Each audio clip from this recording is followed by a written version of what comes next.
RCB versus CSK match ನಡೀತಾ ಇದೆ, ನಿಮ್ಗೆಲ್ರಿಗೂ ಕೂಡ ಗೊತ್ತಿರಬಹುದು. ಸೊ ಅದರ ಪ್ರೆಡಿಕ್ಷನ್ ಏನು ಹಾಗೂ ರಾಯಲ್ ಚಾಲೆಂಜರ್ಸ್ ಬೆಂಗಳೂರು CSK ನಡುವೆ ನಡೀತಿರುವಂತಹ ಮ್ಯಾಚಿನಲ್ಲಿ ಯಾರ್ಯಾರು ಗೆಲ್ತಾರೆ ಯಾರು ಸೋಲ್ತಾರೆ ಅಂತ ಹೇಳಿ ಈ ವಿಡಿಯೋದಲ್ಲಿ ತಿಳ್ಕೊಳ್ಳೋಣ. ಯಾಕಂದ್ರೆ ಈ ವಿಡಿಯೋ ಸಿಕ್ಕಾಪಟ್ಟೆ ಇಂಟ್ರೆಸ್ಟ್ ಆಗಿರುತ್ತೆ. ಯಾಕಂದ್ರೆ ಎಲ್ಲಾ ವೆಬ್ಸೈಟ್ ಗಳನ್ನ ಸರ್ಚ್ ಮಾಡಿ ಟೋಟಲ್ ಆಗಿ ಬಂದಿರುವಂತಹ ಒಂದು ರಿಸಲ್ಟ್ ಅನ್ನ ನಿಮ್ ಮುಂದೆ ಹೇಳ್ತಾ ಇದ್ದೀನಿ. ಸೊ ನೀವು ನೋಡಬಹುದು, ಈಗ ಮ್ಯಾಚ್ 7:15ಗೆ ಸ್ಟಾರ್ಟ್ ಆಗುತ್ತೆ. ಸಂಡೇ ಆಗಿರೋದ್ರಿಂದ ಇವತ್ತು 2 ಮ್ಯಾಚ್ ಇತ್ತು. ಮೊದಲನೇ ಮ್ಯಾಚ್ ನ ಪ್ರೆಡಿಕ್ಷನ್ ಈಗಾಗಲೇ ಹೇಳಾಗಿತ್ತು. ಸೊ ಇವತ್ತಿನ ಮ್ಯಾಚ್ ಬಂದು ಚಿನ್ನಸ್ವಾಮಿ ಸ್ಟೇಡಿಯಂ ನಲ್ಲಿ ನಡೀತಿರೋದ್ರಿಂದಾಗಿ ಇವತ್ತು RCB ಫೇವರೇಟ್ ಇರುತ್ತೆ, ಯಾಕಂದ್ರೆ ತಮ್ಮ ಹೋಮ್ ಗ್ರೌಂಡ್. ಆದ್ರೆ CSK ನ ಇಲ್ಲಿ ನಾವು ಕಂಡಮ್ ಮಾಡಂಗಿಲ್ಲ, ಯಾಕಂತ ಹೇಳಿದ್ರೆ CSK ನೂ ಕೂಡ ಇಲ್ಲಿ ಭರ್ಜರಿ ಗೆಲುವನ್ನ ಸಾಧಿಸಿದೆ.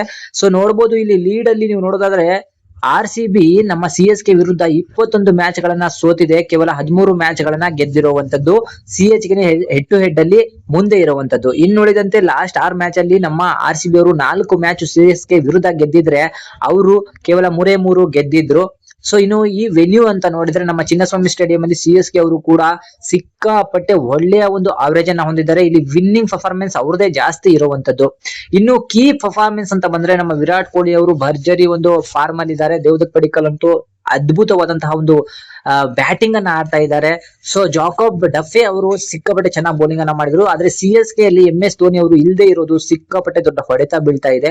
ಆಯುಷ್ ಮಾತ್ರ ಅವ್ರಿಗೆ ಬೇಕಾದಾಗ ಆಡ್ತಿದ್ದಾರೆ, ಶಿವಮ್ ದುಬೆ ಯಾಕೋ ಸ್ಲೋ ಆಗಿದ್ದಾರೆ ಅಂತ ಹೇಳಿ ಹೇಳಲಾಗ್ತಿದೆ. ಅವ್ರಿಬ್ರನ್ನ ನಂಬಿ ಆಡ್ಬೋದು. ಹೆಡ್ ಟು ಹೆಡ್ ನಿಮಗೆ ಈಗಾಗಲೇ ಹೇಳ್ದಂತೆ ನೋಡಬಹುದು ನೀವು, ನಮ್ಮ ರಾಯಲ್ ಚಾಲೆಂಜರ್ಸ್ ಬೆಂಗಳೂರು ಈಗಾಗಲೇ 4ನೇ ಸ್ಥಾನದಲ್ಲಿದೆ, ಒಂದಕ್ಕೊಂದು ಗೆದ್ದು. CSK ಕೊನೆಯ ಸ್ಥಾನ ಅಂದ್ರೆ 10ನೇ ಸ್ಥಾನದಿಂದ ಮೇಲೇನೆ ಎದ್ದೇಳ್ತಾ ಇಲ್ಲ, ಯಾಕಂತ ಹೇಳಿ ಖಂಡಿತ ಗೊತ್ತಿಲ್ಲ. ಸೊ ಹೆಡ್ ಟು ಹೆಡ್ ನೋಡಕ್ ಹೋದ್ರೆ 13-21 ಅಂತರದಲ್ಲಿದೆ, ಅದು ಹಳೆಯ CSK. ಆದ್ರೆ ವಿನ್ನಿಂಗ್ ಪರ್ಫಾರ್ಮೆನ್ಸ್ ನೋಡಿದ್ರೆ 60% ರಾಯಲ್ ಚಾಲೆಂಜರ್ಸ್ ಬೆಂಗಳೂರು ಗೆಲ್ಲುವಂತಹ ಸಾಧ್ಯತೆಗಳು ಅತಿ ಹೆಚ್ಚಾಗಿದೆ. ಕೇವಲ 30% ಅಷ್ಟು ನಮ್ಮ CSK ಗೆಲ್ಲೋ ಚಾನ್ಸಸ್ ಇದೆ.